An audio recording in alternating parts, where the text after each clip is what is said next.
Hi, എല്ലാവർക്കും ബിജീസ് കിച്ചൻ്റെ പുതിയൊരു വീഡിയോയിലേക്ക് സ്വാഗതം. ഞാൻ നിങ്ങളുടെ സ്വന്തം ചേച്ചി. എൻ്റെ പ്രിയപ്പെട്ടവർ സുഖമായിട്ടിരിക്കുന്നു. ദൈവം സഹായിച്ച് ഇവിടെ സുഖമായിട്ടൊക്കെ ഇരിക്കുന്നു. ഇന്നൊരു ദിവസം ദൈവം നമുക്ക് ദാനമെത്തുന്നതിന് ദൈവത്തിന് നന്ദി പറയാം. അപ്പോൾ ഇന്നത്തെ വീഡിയോ എല്ലാവരും കണ്ടോ? അപ്പം എൽദോ അതിൽ പറഞ്ഞ്, ചേച്ചി ഞങ്ങൾ മുട്ടക്കറിക്ക് ഒക്കെ കൊഴുപ്പ് കൂടാൻ തേങ്ങയും ഉള്ളിയൊക്കെ അരച്ച് ചേർക്കുമെന്ന്. ഞാനും അങ്ങനെ ചെയ്യും. പക്ഷേ ഇപ്പം തേങ്ങയ്ക്ക് വില, ഉള്ളിക്ക് വില, ഉരുളൻകിഴങ്ങിന് വില, എല്ലാം വിലയായതുകൊണ്ട് ആ സമയത്തൊക്കെ ഒരു ടെക്നിക്ക് ചെയ്യുന്നേ ഇങ്ങനെ ചെയ്യുന്നതാണ്. അല്ലാതെ ഞാനും അരച്ചൊക്കെ ചേർക്കും കേട്ടോ. പിന്നെന്തുവാ, നമുക്ക് ജീവിച്ചു പോണ്ടേ. പിന്നെ ഇന്നും ഒരു അത് ജീതേച്ചിയൊക്കെ ചെയ്തിട്ട് നോക്കാൻ തുടങ്ങി. ഒത്തിരി ഒന്നും ചേർക്കില്ല കേട്ടോ. ഒത്തിരി ചേർത്താൽ നിങ്ങൾ ഒരിച്ചിരി ആദ്യം ചേർത്ത് നോക്കിയിട്ട് പിന്നെ അതിൻ്റെ ടേസ്റ്റ് നോക്കുക.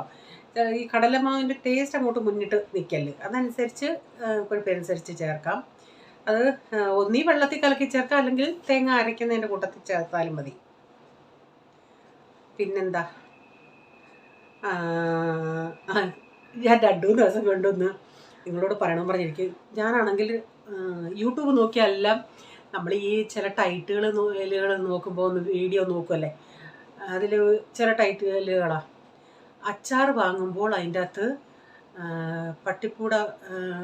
പട്ടിയുടെ പൂട ഫ്രീ, അത് ഫ്രീ, ഇങ്ങനെ കുറേ ചില ചാനലുകളിൽ.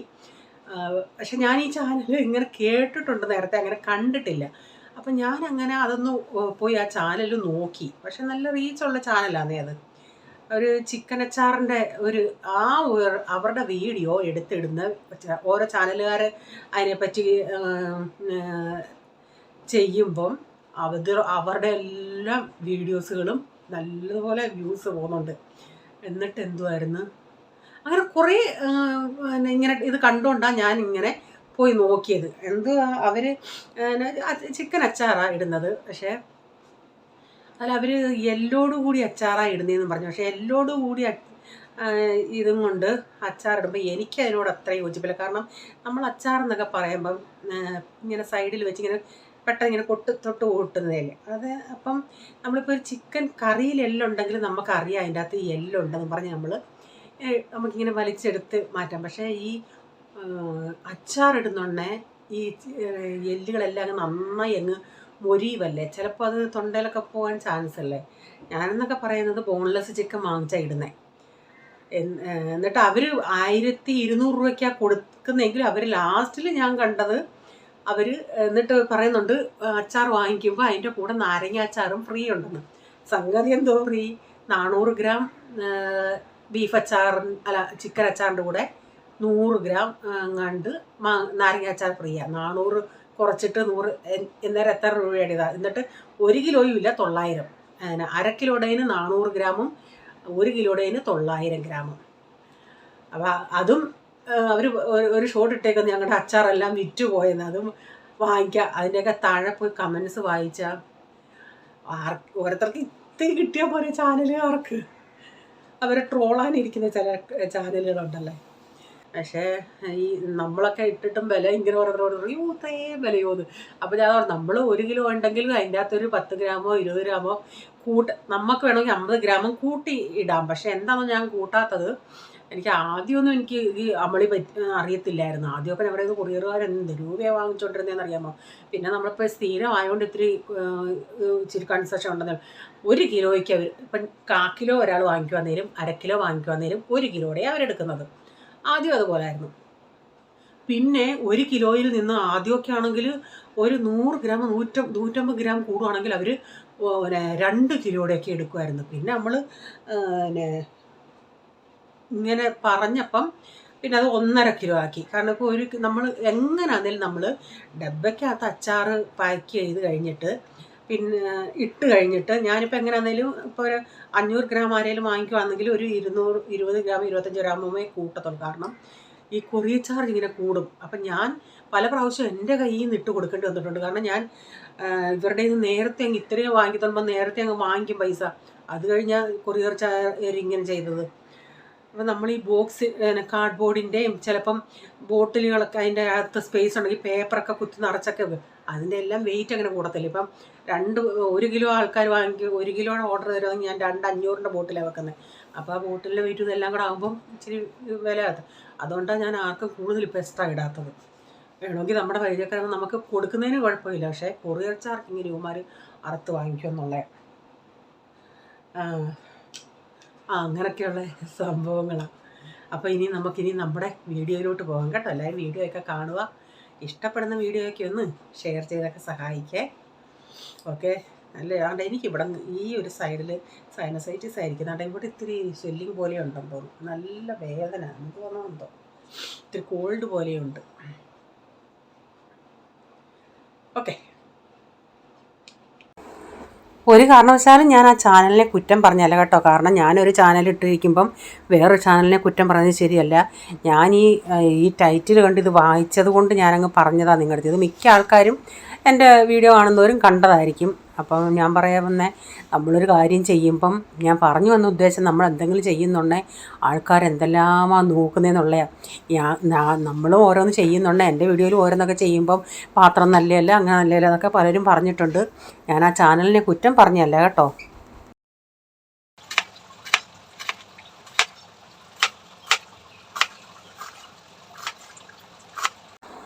അപ്പം ഇന്ന് രാവിലെ മാഗിയാണ് ഉണ്ടാക്കുന്നത്. അപ്പോൾ ഇവിടെ പിന്നെ പിള്ളേർ പറയും വെജിറ്റബിൾ ഇല്ലാതെ ഞങ്ങൾക്ക് താന്ന്. എന്നാലും ഞാൻ വെജിറ്റബിൾ ഉണ്ടാക്കുമ്പോൾ ഇവർ പറയാൻ നല്ലതെന്ന് പറയും. അങ്ങനെ കഴിഞ്ഞ ദിവസം ഇങ്ങനെ ഉണ്ടാക്കിയപ്പോൾ മോൻ പറഞ്ഞ് മമ്മി ഉണ്ടാക്കുന്ന പോലെ എനിക്കിന്ന് ഉണ്ടാക്കി തന്നാൽ മതിയെന്ന്. അപ്പം ഞാൻ സവാളയൊക്കെ ഒന്ന് എരിഞ്ഞെടുക്കുക. എന്തൊക്കെ വെജിറ്റബിൾ ഉണ്ടോ ഇതെല്ലാം ചേർക്കാം കേട്ടോ.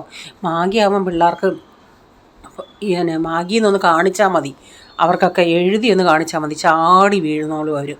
അപ്പം ഞാൻ ചീനച്ചട്ടി വെച്ചിട്ട് ഇത്തിരി ഓയിൽ ഒഴിച്ചിട്ട് ഈ സവാള ഒന്നങ്ങോട്ട് ഇട്ടിട്ടുണ്ട്. സവാളയൊക്കെ ഇപ്പോൾ എല്ലാത്തിനും വിലയായതുകൊണ്ട് ഞാൻ സവാളയൊക്കെ ഇച്ചിരിച്ച പേരിന് വേണ്ടിയേ ഇട്ടുള്ളൂ. അപ്പോൾ ഇച്ചിരി വെജിറ്റബിൾസ്, ക്യാരറ്റും മോന് ക്യാരറ്റ് ഇഷ്ടമല്ല. അവർ ഇന്നലെ പറഞ്ഞ് ഞാനിത് ഇന്നലെ അരിഞ്ഞു വെച്ചതാണ്. എനിക്ക് വെറുതെ ഇരിക്കുന്ന ഇഷ്ടമേ അല്ല.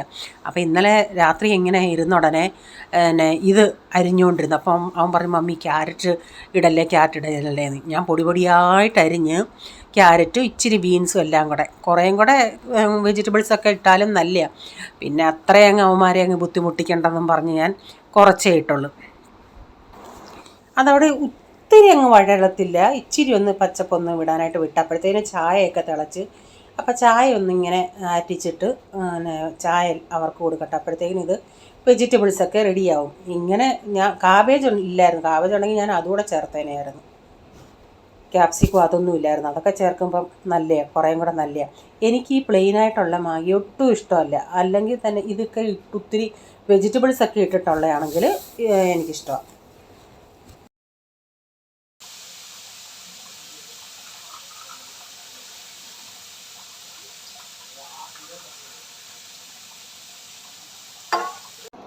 അപ്പോൾ ഇതൊക്കെ ഒന്ന് കുറച്ച് പച്ചപ്പ് വിട്ടണേ. ഇതിലേക്ക് ഞാൻ നമ്മുടെ മസാലകൾ ഇച്ചിരി മഞ്ഞൾപ്പൊടി, ഒത്തിരി ഇല്ല, ഇച്ചിരി ഒരു 1/4 ടീസ്പൂൺ വെച്ച് ചേർക്കുന്നുള്ളൂ. അപ്പോൾ നമ്മൾ 5 പറഞ്ഞെങ്കിൽ ഞാനൊരു 6 പാക്കറ്റ് മാഗി, ഈ 12 രൂപയുടെ 12 ആണെന്ന് തോന്നുന്നു. ഇപ്പം നേരത്തെ 10 ആയിരുന്നു തോന്നുന്നു. അതിലേക്കൊരു ഇച്ചിരി മഞ്ഞൾപ്പൊടിയും സ്വല്പം മുളക് പൊടിയും ഇച്ചിരി ഗരം മസാലയും കുരുമുളക് പൊടി ഞാൻ പറഞ്ഞില്ലേ ഇച്ചിരി അർജൻറ്റിന് ഞാൻ വെച്ചേക്കുക. അത് ഉണ്ടെങ്കിൽ അതുകൂടെ. അതെന്താണെന്ന് ഈ പോൾമോനൊക്കെ അവന് ഈ കുരുമുളക് പൊടി ഇഷ്ടമാണ്. അവൻ ഇപ്പോൾ തന്നെത്താൻ ഉണ്ടാക്കുമായിരുന്നെങ്കിൽ അവൻ കുരുമുളക് പൊടിയൊക്കെ എടുത്തേനായിരുന്നു.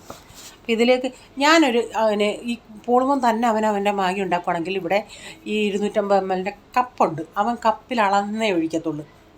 പക്ഷേ ഞാൻ അങ്ങനെയൊന്നുമല്ല, ഒരു അന്താസ് കണക്കിന് നമ്മൾ ഇച്ചിരി വെള്ളം ഒഴിക്കുക, അല്ലാതെ ഞാൻ അളന്നല്ല ഒഴിക്കുന്നത്.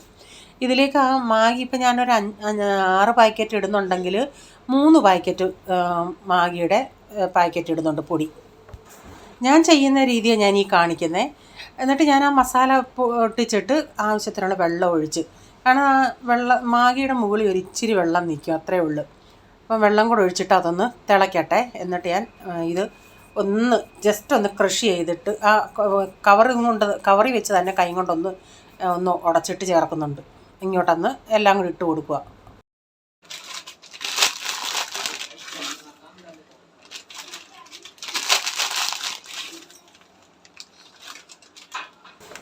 ഇവിടെ ഇവന്മാർക്ക് എങ്ങനെയാണോ അധികം ഇങ്ങനെ പൊടിയരുത്, ഇതിങ്ങനെ ഇട്ടിട്ട് ഇങ്ങനെ ഊന്നിങ്ങനെ വലിച്ചു തിന്നാൻ ഇഷ്ടമാണ്. അപ്പോൾ എനിക്ക് പക്ഷേ നന്നായിട്ട് ഇതിങ്ങനെ ഓരോന്നും ഇച്ചിരി ഒന്ന് പൊടിച്ചിട്ട് ചേർക്കുന്ന ഇഷ്ടം. റേച്ചാനും പൊടിച്ചിട്ട് ചേർക്കുന്ന ഇഷ്ടം. ഇവന്മാർ എത്രയ്ക്കാണെങ്കിലും നമ്മൾ അവന്മാർക്കല്ലേ പ്രിഫറൻസ് കൊടുക്കുന്നത്, അവന്മാരുടെ ഇഷ്ടമല്ലേ നടത്തുന്നത്.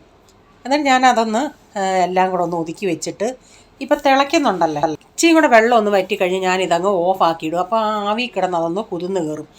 അപ്പം ഒത്തിരി അങ്ങ് വെള്ളം ഒഴിച്ചാൽ ഇതങ്ങ് വെന്തൊരു വല്ലാത്ത ഇതാണ്, എനിക്കത് ഒട്ടും ഇഷ്ടമല്ല. അതുകൊണ്ട് ഒത്തിരി വെള്ളം ഒഴിക്കാതെ ഇച്ചിരി നല്ല കടക്കായിട്ടിരിക്കുന്നേ എനിക്കും ഇഷ്ടം. പിള്ളേർക്ക് എല്ലാവർക്കും കുഴഞ്ഞു പോകുന്ന അവർക്ക് ആർക്കും ഇഷ്ടമല്ല.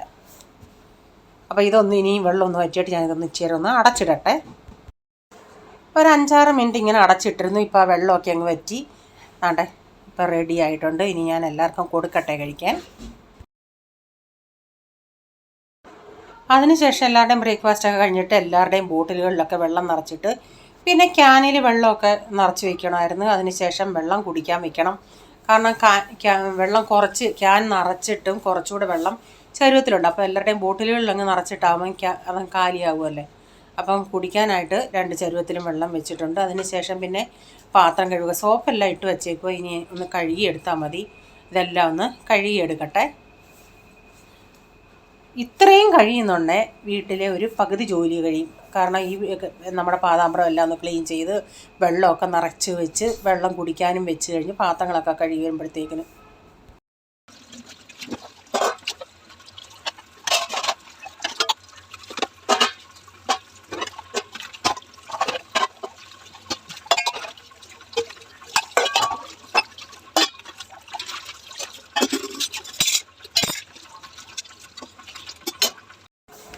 അപ്പോൾ ഉച്ചക്കത്തേക്കിന് ഇന്നലത്തെ ചോറ് ഇച്ചിരി ഉണ്ടായിരുന്നു, അതൊന്ന് വെച്ച് വാർക്കണം. അതിനുശേഷം പിന്നെ സാവകാശം ചോറൊക്കെ വെച്ചാൽ മതി. അതിപ്പോൾ ഇന്നിപ്പോൾ വെക്കുന്ന ചോറ് നാളെ ഉച്ചക്കത്തേക്കിനൂടെ കാണും. അപ്പോൾ അതനുസരിച്ച് ഇപ്പം ഞാൻ ഇതൊന്ന് വെള്ളമൊക്കെ തിളച്ച് കഴിഞ്ഞിട്ട് 4 അടുപ്പുണ്ടെങ്കിൽ ഞാൻ പറഞ്ഞതിൽ ഇന്നാളത്തെ കേട്ട സംഭവത്തിൽ പിന്നെ എനിക്കത് 4 കൂടെ കത്തിക്കാനായിട്ടൊരിതാണ്. അതുകൊണ്ട് ഫ്രണ്ടിലത്തെ ആ 2 എണ്ണം ചെയ്യും. ബൈ ചാൻസ് പിന്നെ ചിലപ്പം വെക്കും. ഇന്ന് പക്ഷേ ഈ വെള്ളം തിളച്ചിട്ട് വെക്കാമെന്ന് വെച്ച്. അപ്പം കഞ്ഞി വെച്ച് വാർത്തിട്ട് ഇത് ചോറുകൂടെ വയ്ക്കാമെന്ന് വെച്ച്. അപ്പോൾ എന്നും ഓർക്കും ഈ എൻ്റെ കാന്താരിക്ക് കഞ്ഞിവെള്ളം ഒഴിച്ചാൽ നല്ലതാണെന്ന് ഇങ്ങനെ കമൻറ്റിൽ കൂടെ ഉഷാദേവിയും പറഞ്ഞു, ബെൻസിയും പറഞ്ഞു. അപ്പോൾ എന്നും ഓർക്കും ഞാനിങ്ങനെ അരുത്തട ഇട്ടിട്ട് വെക്കണമെന്ന് വെക്കും. പിന്നെ ഇല്ല ഓർക്കാതെ വന്ന് അതങ്ങെടുത്തങ്ങ് കളയാൻ കഞ്ഞിവെള്ളം വെക്കാനങ്ങ് മറന്നു പോകും എന്നും. അല്ലെങ്കിൽ ചായക്കൊന്തയിൽ ഡാഡി പറഞ്ഞായിരുന്നു ചായയുടെ ഈ വെള്ളം ഒഴിച്ചൊഴിച്ച് അതിന് മണ്ണ് പോയിട്ടുണ്ട്, ഈ ചായയുടെ കൊന്ത് കൊണ്ടിടാൻ. അതും ഓർക്കും. രാത്രി ചിന്തിക്കുക നാളത്തെ ചായക്കൊന്ത് ഇടാമെന്ന്. പക്ഷേ അതും അങ്ങ് മറക്കുക, എന്തോ ചെയ്യാനാ. അപ്പോൾ കഞ്ഞിക്ക് ഞാൻ വെള്ളം വെച്ചായിരുന്നു. വെള്ളമൊക്കെ ഒന്ന് നനന്ന് വന്നുണ്ടേ അരി ഇട്ടിട്ടുണ്ടേ. അപ്പോൾ അത് ഇനി ഒന്ന് തിളച്ചിട്ട് ഓഫാക്കി വെച്ചാൽ മതി. അപ്പോൾ ഇച്ചിരി അയലമീൻ ഇരിപ്പുണ്ടായിരുന്നു, അതെടുത്തൊന്ന് വെട്ടണം.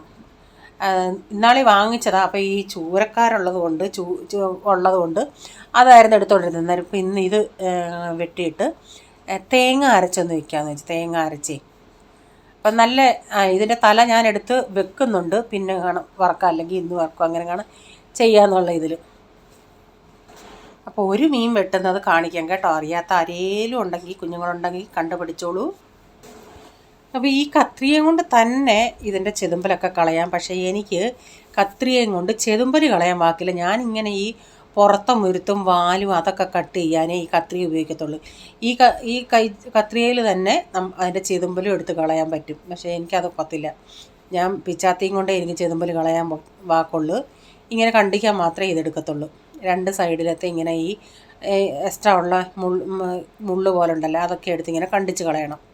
എന്നിട്ടിങ്ങനെ വാല് കണ്ടിച്ച് കളയണം. അപ്പോൾ തല എടുക്കാനാണെങ്കിൽ ഞാൻ ഈ കാണിക്കുന്ന പോലെ ചെകിള ഇങ്ങനെ എടുത്ത് കളയണം. അപ്പോൾ നിങ്ങൾക്ക് തല വേണ്ട എന്നുണ്ടെങ്കിൽ കഴുത്തിൻ്റെ അവിടെ വെച്ചങ്ങ് കണ്ടിച്ച് കളഞ്ഞാൽ മതി. ഇതിപ്പോൾ ഞാൻ തല ഇങ്ങനെ വറക്കാൻ എടുക്കുന്നുണ്ട്, അതുകൊണ്ട് ഇങ്ങനെ ചെകിള എടുത്ത് കളയണം. അപ്പോൾ ആ തലയുടെ അവിടെ ഇച്ചിരി മുള്ളു പോലൊക്കെ കാണുമല്ലേ, അതൊക്കെ ഞാൻ കത്രിക കൊണ്ടങ്ങ് കണ്ടിച്ച് കളയും. എന്നിട്ട് ഇങ്ങനെ എത്ര മാംസം വെച്ച് കണ്ടിക്കണമെന്ന് വെച്ചാൽ അതങ്ങ് കണ്ടിച്ച് മാറ്റുക. എന്നിട്ട് പരിഞ്ഞിലുണ്ടെങ്കിൽ പരിഞ്ഞിൽ ആ വയറിൻ്റെ അവിടെ ഒന്ന് കീറി വെച്ച് പരിഞ്ഞിലുണ്ടെങ്കിൽ പരിഞ്ഞിലെടുക്കാം. പക്ഷേ ഇതിൽ ചിലതിലേ ഉള്ളായിരുന്നു നല്ല പരിഞ്ഞിൽ, ചിലതിൽ അങ്ങനെ ഇത്തിരി അങ്ങ് അലന്നു പോയ പരിഞ്ഞിലായിരുന്നു. ഇങ്ങനെ ഒന്ന് വയറ് കണ്ടിച്ച് കൊടുത്താൽ മതി. എന്നിട്ട് അതിൻ്റെ ആ പള്ളക്കകത്ത് ഒരു കറുത്ത പാട പോലൊക്കെ ഉള്ളത് കാണും. അതൊക്കെ നന്നായി എടുത്ത് മാറ്റണം. ആ നടുക്കത്തെ ആ മുള്ളുണ്ടല്ലോ, അവിടെ നമ്മുടെ ഈ പിച്ചാത്തിയുടെ നൈഫും കൊണ്ടൊന്ന് ഇങ്ങനെ ഒന്ന് പോന്തിയിട്ട് അതിൻ്റെ അകത്തേക്ക് നന്നായി കഴുകി കളയണം. ഞാൻ എന്നിട്ട് മീനൊക്കെ നന്നായി കഴുകി എടുത്തിട്ട് ഇപ്പോൾ അതൊന്ന് പീസാക്കി എടുക്കുന്നുണ്ട്. അപ്പോൾ ഡാഡിക്ക് കറിയേക്കാൾ ഇഷ്ടം വറുത്തത്. അപ്പോൾ ഇതെല്ലാം കൂടെ ഞാൻ വറക്കുന്നില്ല, കാരണം ഇച്ചിരി ഇതിൻ്റെ ചാറുണ്ടെങ്കിൽ ഇവിടെ ഈ പിള്ളേർക്കാന്നേലും അത് കൂട്ടിക്കഴിക്കും. ചോറ് കൂട്ടാൻ അങ്ങനെ വേറെ എത്രയൊക്കെ താല്പര്യം ഇല്ലെങ്കിലും ഈ മീൻ ചാറ് ഇങ്ങനെ ഉണ്ടെങ്കിൽ അത് കൂട്ടിക്കഴിക്കും. എന്നിട്ട് അതിൻ്റെ വാലെടുത്തൊരു 3 വാലെടുത്തൊന്ന് വറക്കുന്നുണ്ട്. ഞാൻ ഇവർക്ക് 3നും ഇങ്ങനെ വാലും എടുത്ത്, ഞാൻ പറഞ്ഞില്ലേ തല ഇന്ന് പിന്നെങ്ങാനും വറക്കാമെന്ന് പറഞ്ഞായിരുന്നു ഞാൻ ചിന്തിച്ചെന്നാൽ തല ഇന്നങ്ങ് വറുത്തേക്കാന്ന്. അപ്പോൾ ഇത് വറുത്തതാണെങ്കിൽ കൊച്ചതിനും ഇഷ്ടമാണ്. വറുത്തത് എല്ലാവർക്കും ഇഷ്ടമാണ്, പിന്നെ ഞാനങ്ങ് കറിയാക്കിയെന്നേ ഉള്ളൂ. അപ്പോൾ അതുകൂടെ ഒന്ന് കണ്ടിച്ചെടുത്തിട്ട് ഇതെല്ലാം ഒന്ന് കഴുകി വാരിയെടുക്കട്ടെ. അതിനിടയ്ക്ക് ഞാൻ തേങ്ങയൊക്കെ ഒന്ന് അതിൻ്റെ അരപ്പൊക്കെ ഒന്ന് അരച്ച് വെച്ചായിരുന്നേ. ഞാനിതിൽ തേങ്ങ, മഞ്ഞൾപ്പൊടി, മല്ലിപ്പൊടി, മുളക് പൊടി, ഉലുവാപ്പൊടി, 2 കഷ്ണം വെളുത്തുള്ളി ഇത്രയും അരച്ചിട്ടുണ്ട്. അപ്പം ഇത് ഒത്തിരി എരിവുള്ള പച്ചമുളകല്ല, എരിവിനനുസരിച്ച് പച്ചമുളക് കൂടെ. നമ്മുടെ നാട്ടിലെ ഇല്ല ഒരു സൈസ് മണമുള്ള മുളകുണ്ടല്ലേ, അതാണെങ്കിൽ കുറേയും കൂടെ നല്ല. അപ്പോൾ ഒരു ചെറിയ കഷ്ണം ഇഞ്ചിയും കൂടി ഇതിൻ്റെ അകത്തോട്ട് കൊത്തി അരിയുന്നുണ്ട്. വെളുത്തുള്ളി ഇനി ഇതിൻ്റെ അകത്ത് ചേർക്കുന്നില്ല, ഞാൻ അരയ്ക്കാൻ നേരം 2 കഷ്ണം വെളുത്തുള്ളി ചേർത്ത് അത് മതി. അപ്പോൾ ആ വെളുത്തുള്ളിയുടെ ഒക്കെ മണം ഈ അരയ്ക്കുമ്പോൾ ഒരു മണം ഉണ്ടല്ലേ, അത് ഈ പിള്ളേർക്ക് ഭയങ്കര ഇഷ്ടം. കറിക്കകത്ത് അവിയലിൻ്റെ അകത്താണെങ്കിലും ആ വെളുത്തുള്ളിയുടെ മണമാണ് അവർക്കിഷ്ടം. പക്ഷേ ഇത്രയും ചാറ് വേണ്ടായിരുന്നു, ഞാൻ ഇത്തിരി പ്രതീക്ഷിക്കാതെ ഇച്ചിരി വെള്ളമായിപ്പോയി.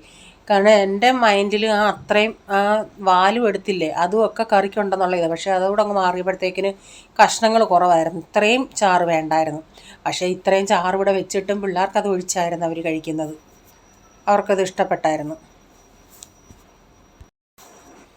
കുറച്ച് ഇന്നലെ കൊണ്ടുവന്ന കറിവേപ്പില നല്ല മണമുണ്ട്, ഇപ്പോഴും ഫ്രഷായിട്ടിരിക്കുക.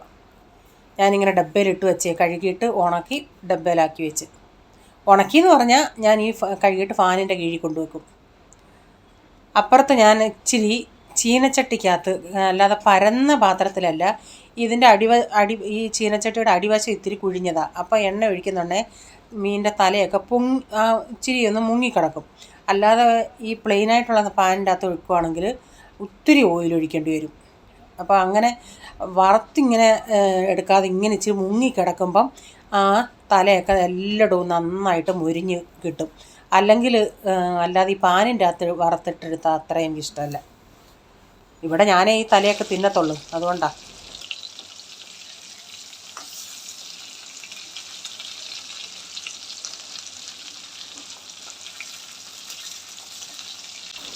ഞാൻ തല വറുത്തിട്ട് അതേ ഓയിലിൽ തന്നെ ആ മീനൂടെ ഉള്ളതങ്ങ് വറുത്ത്, അത് കഴിഞ്ഞ് മീൻ കറിക്ക് കടുക് വറക്കാൻ നേരവും ഞാൻ ആ ഓയിൽ തന്നെ എടുത്തതേ.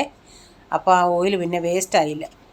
ആ മീൻ വറുത്തതായതുകൊണ്ട് ആ മീനിൻ്റെ മണമൊക്കെ ഉണ്ടല്ലേ, അതുകൊണ്ട് അതിൻ്റെ അകത്താ ഈ മീൻ കറിക്ക് ഞാൻ ഇച്ചിരി കടുക് വറക്കും. കടുക് വറക്കാത്തവരും ഉണ്ട്, പക്ഷേ കടുക് കൂടെ വറക്കുവാണെങ്കിൽ നല്ലൊരു പ്രത്യേക ടേസ്റ്റ് കിട്ടും.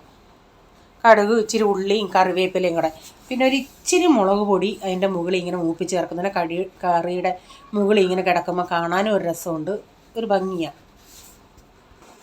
അപ്പം നമ്മുടെ മീൻ കറി ഇവിടെ റെഡിയായി. അപ്പോൾ ഇന്നത്തെ വീഡിയോയിലെ കൊച്ചു കൊച്ചു വിശേഷങ്ങൾ ഇതൊക്കെയായിരുന്നു.